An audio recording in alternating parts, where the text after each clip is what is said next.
We're back for another week of the JMU Women's Lacrosse Coaches Show with head coach Shelley Klaes-Bawcombe. Coach, we start conference play this week, but before we get to that, we'd like to talk about a couple of nationally ranked games you played last week. A tough one at UVA, lost my goal, and then you played number one Maryland, and obviously that just one thing led to another that allowed them to kind of run away with that. But, just talk about your week overall, and what did you learn about your team? Well, I think that, the UVA game shows a certain level of consistency.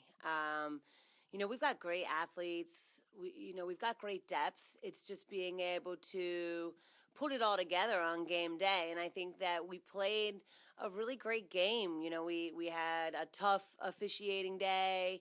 I thought our girls showed great resilience to respond and rebound off of some pretty trying calls. I thought that, our team did a great job of allowing one surge to get UVA back in the game, but then, responding twice to tie it up.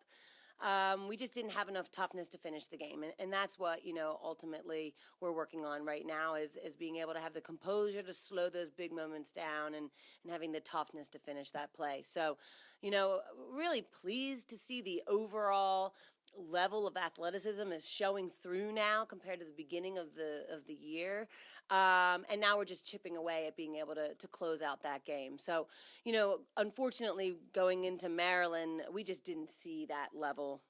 It's been challenging for any team really to show that level against Maryland, even number 2 in the country, Florida. Their result was 14-4. Ours was 18-6.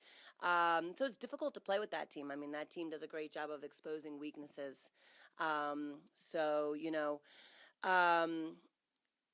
would say from game to game, I thought our composure was probably the biggest challenge we had on the day on Saturday. And it resulted in turnovers, which gave Maryland all that they needed to be able to close out a great performance.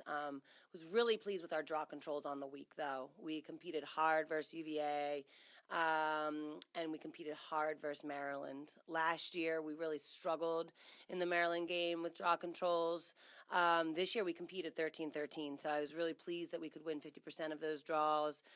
We just got to be able to hold on to possession a little bit longer to be able to get a shot opportunity on the attacking end. You mentioned toughness and only one caused turnover in the Virginia game. And then you turn around on Saturday playing the best team in the country who's won the last 2 national titles, and you caused 12 turnovers, and Maryland had 13. So only one of their turnovers was, not caused by the Dukes. What do you think that says about going from one game to the next? Because obviously it was 2 very different games. But to go from 1 caused turnover to 12 in a matter of 3 days, that's pretty impressive. Yeah, I mean, again, we are, finding a way to build our confidence despite our record. And coming off the UVA game, it just kind of validated to these athletes that they have what it takes. So they brought that tenacity into the Maryland game. We just didn't have the composure to be able to respond off of those caused turnovers. We had caused turnovers in the ride. We had them off of their draw possessions. We had them in the defensive end, really great to see, but you got to be able to do something with that possession once you get it. Our motto, we always talk about get the ball, keep the ball. And we got the ball. We just didn't keep it. And so that's an area that we need to get better at, slowing those moments down under that pressure with that speed that's coming at us, being able to maintain possession once we cause that turnover. One player I'd like to talk about is Jackie Gordon, not for her, what we normally talk about with her leading the game in goals, more of her midfield play in terms of draw controls, ground balls, cause turnovers.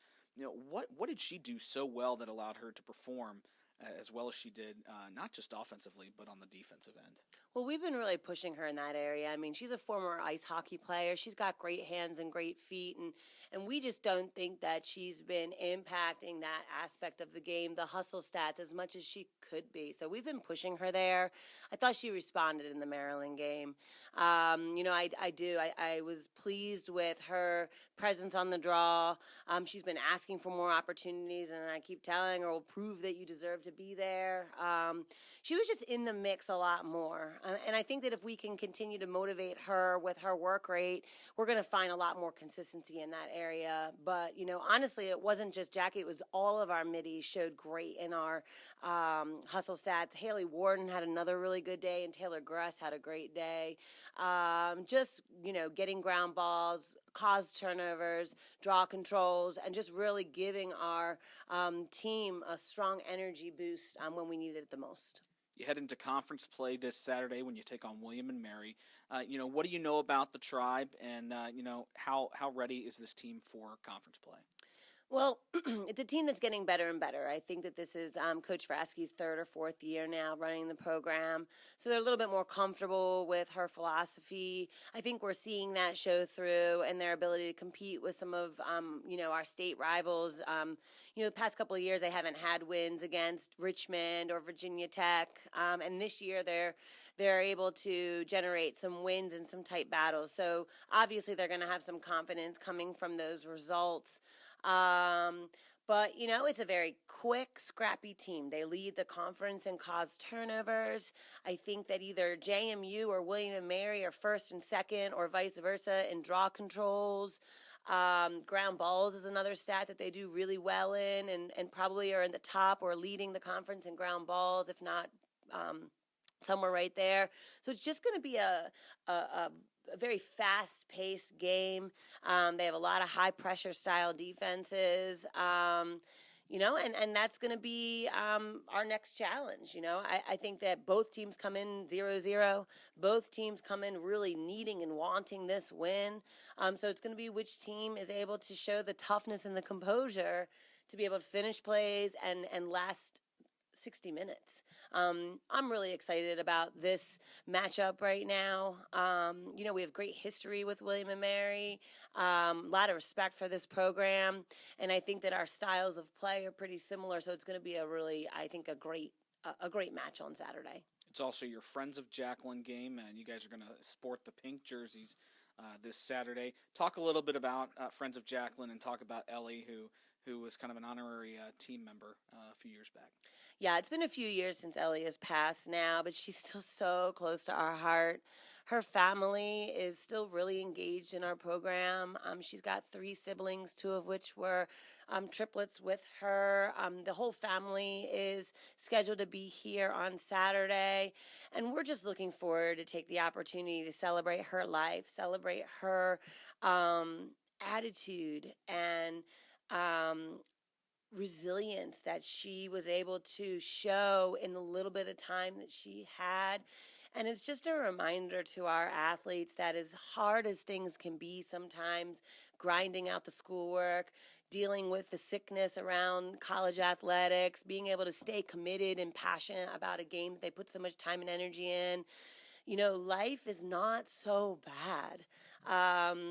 There's real life obstacles that some people have to deal with that really make some of the obstacles and challenges that our athletes have to work through seem so minuscule at times. So I think it's a reality check to our program of how we can use these things that we work through on the field to help us in life, but life is what it's all about. And, we're trying to build the characteristic traits that we learn from athletics to be able to really take on real life challenges like health and finances and relationships that become so important as we develop ourselves as adults and, avid members of the society. So, we're really excited to be able to wear not only pink, a color that, signifies, cancer and fighting for cancer, but also Ellie's favorite color. I mean, she was loud, proud, and loved the color pink. So we're really excited to not only wear that color proud for 60 minutes, but also have a little bit of a balloon send-off with just something that will bring us all back to her, funeral and that wonderful memory that we all have of that balloon release a few years back. Well, Coach, Saturday's a big day for a lot of reasons, obviously the game and the Friends of Jaclyn and honoring Ellie. Best of luck against the Tribe this Saturday, and we'll talk to you again next week. All right, thank you.